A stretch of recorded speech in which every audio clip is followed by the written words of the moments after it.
Now, empty, empty, empty, all of us empty. Even if their thoughts fluttering, let's okay. Don't try to be without thoughts, let them come and let them go. You remain empty, not holding on to anything.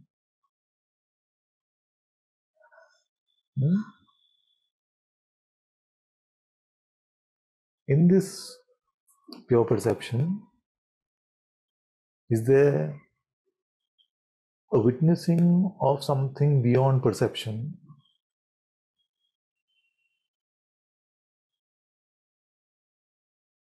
Are you aware of that which is beyond perception without any effort?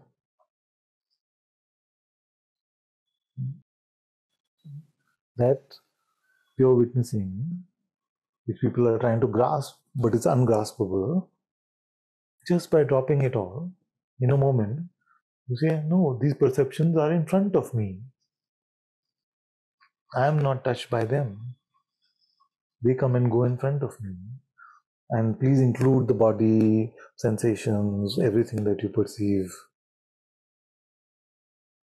So don't have this idea that you're sitting somewhere inside the body. No, put all the sensations, perceptions that you're calling the body also in the realm of perceptions.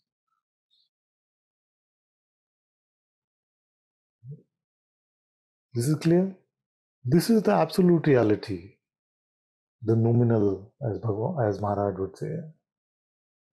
The Nirguna Brahman. As simple as that.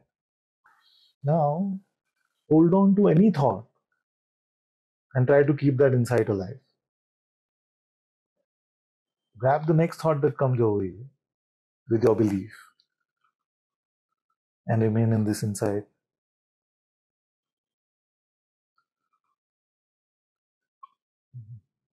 You cannot do it. You can try, you can just be like, lightly, but it doesn't happen. It's like cyanide, no? It's just like the instant you go to it, finish. Finish. You've taken yourself to be limited. You've taken yourself to be contracted. And you've jumped over Nirguna, Saguna, all this stuff, being, and taken yourself to be a non-existent body-mind entity. Some weird concoction of which is body and mind in some way, it's some entity. You've taken yourself to be that, which has no tangibility, no reality whatsoever. This is what we take ourselves to be. And when we take ourselves to be that, what happens? What are we then? Stuck between birth and death, uncertain future, affected by emotion, affected by events of the world, affected by all of this, chasing security, feeling guilty, feeling pride, feeling all of this rubbish. Because that one poison pawn or something, there's a chess player, or the fruit of the apple, the bite of the apple. So the one like that, the whole tree of conditioning seems to be there. You're nobody, empty, nobody, you're nobody. Like somebodyness is too tiny for you. You are just a pure witnessing. So simply apparent. But the instant you grasp, and it's not possible to do just with your attention.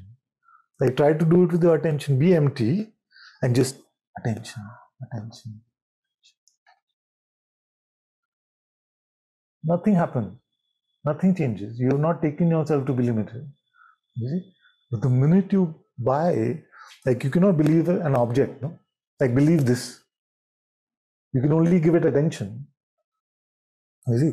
So belief is possible only for a notion, a concept.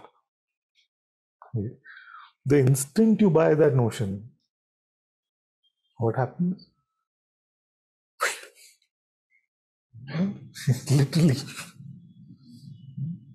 You can feel like that. Nobody, no entity ever takes birth like that. But it feels like you are surrounded by these sensations. Instead of you being the container for the entire universe, you now take yourself to be surrounded by these bodily sensations. You feel like you're an object sitting within all of this, and you have to manage your life as a bundle of flesh. So, Father, consciousness is believing Yes. that time. Exactly. Unconsciousness is not believing that. Huh? So, consciousness can move between exactly belief and. Exactly. Because in awareness, awareness is all there is. So, within awareness, there is itself, I awareness, have the option to play as I am. It is I only. But when I play as I am, you see, it can seem to have all of this.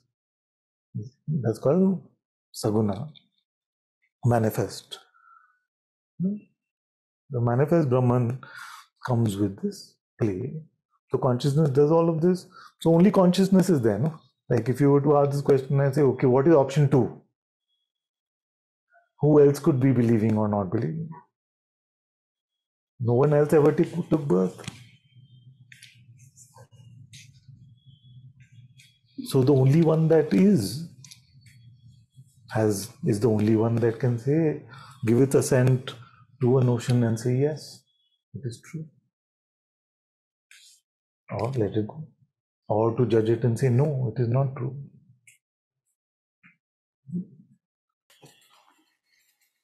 Who does the power of attention, belief, identification, all these belong to?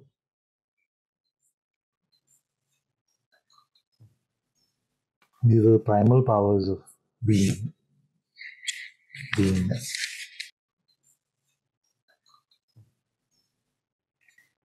Once I remember you telling Mama that the presence is like the doorway Yes. to the infinite. Yes. So, like, what do you mean by this? It's a two-way portal. The I amness. There's a sense of being.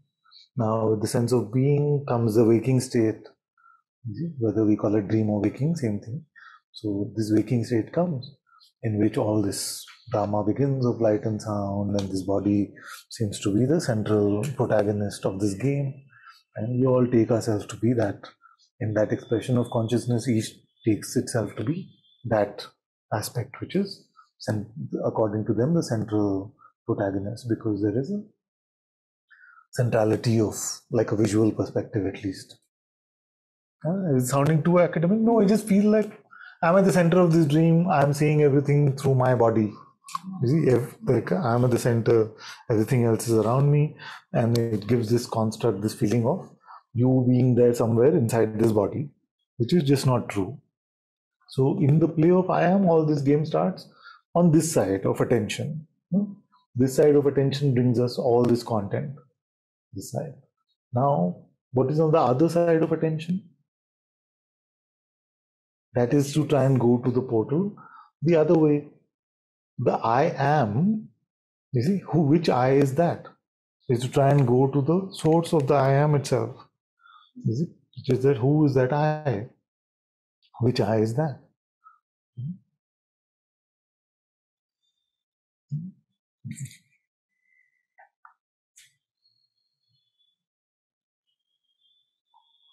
And that answer is not computable, fathomable,